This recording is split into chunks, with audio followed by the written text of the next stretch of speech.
प्रदेश विधानसभा में बुधवार को नेता प्रतिपक्ष अखिलेश यादव और योगी सरकार के उप मुख्यमंत्री केशव प्रसाद मौर्य के बीच तीखी बहस हुई।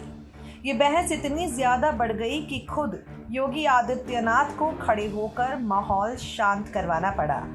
केशव प्रसाद मौर्य की तरफ से ये कहा गया, क्या आपने सैफई की जमीन बेचकर सड़क बनाई थी? केशव प्रसाद मौर्य का ये बयान सुनकर सपा अध्यक्ष अखिलेश यादव गुस्सा हो गए। वो अपनी सीट से खड़े हुए और कहा, क्या तुम पिताजी का पैसा लाते हो? राशन बांटा तो पिताजी का पैसा था। अखिलेश के ये कहते ही दोनों तरफ से शोर शराबा होने लगा। खुद मुख्यमंत्री योगी आदित्यनाथ ने मोर्चा संभाला और सबको मर्यादा में रहने की नसीहत दी। अखिलेश यादव ने राज्यपाल के अभिभाषण पर चर्चा के दौरान 1 घंटे से ज्यादा समय तक योगी सरकार पर हमले किए। इसके बाद केशव प्रसाद मौर्य खड़े हुए, उन्होंने सपा पर पलटवार करना शुरू किया।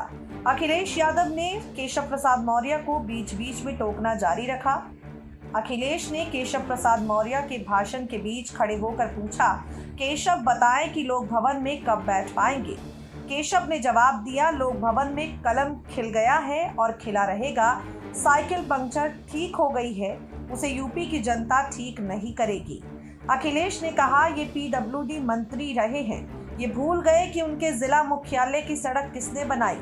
बताए फोन लेन किसने बनाई? केशव ने जवाब दिया, अध्यक्ष जी कृपया इन्हें बता दीजिए कि 5 साल सत्ता में नहीं रहे, फिर 5 साल के लिए फिर विदा हो गए। 2027 में चुनाव आएगा, फिर कमल खिलेगा। सड़क किसने बनाई है? एक्सप्रेसवे किसने बनाया? मेट्रो किसने बनाई? ऐसा लगता है आपने सैफई की जमीन बेचकर सब बना दिया है। ये सुनते ही अखिलेश यादव गुस्से से आग बबूला हो गए और कह दिया, तुम पिताजी से पैसा लाते हो क्या ये बनाने के लिए? अखिलेश यादव का ये बयान सुनते ही केशव प्रसाद मौर्य भी गुस्से से आग बबूला हो गए। दोनों नेताओं के बीच तीखी बहस हुई। हालांकि योगी आदित्यनाथ ने बीच में आकर इस बहस को शांत करवाया और दोनों को मर्यादा में रहने के लिए कहा। नेक्स्ट 9 न्यूज़ रूम की रिपोर्ट।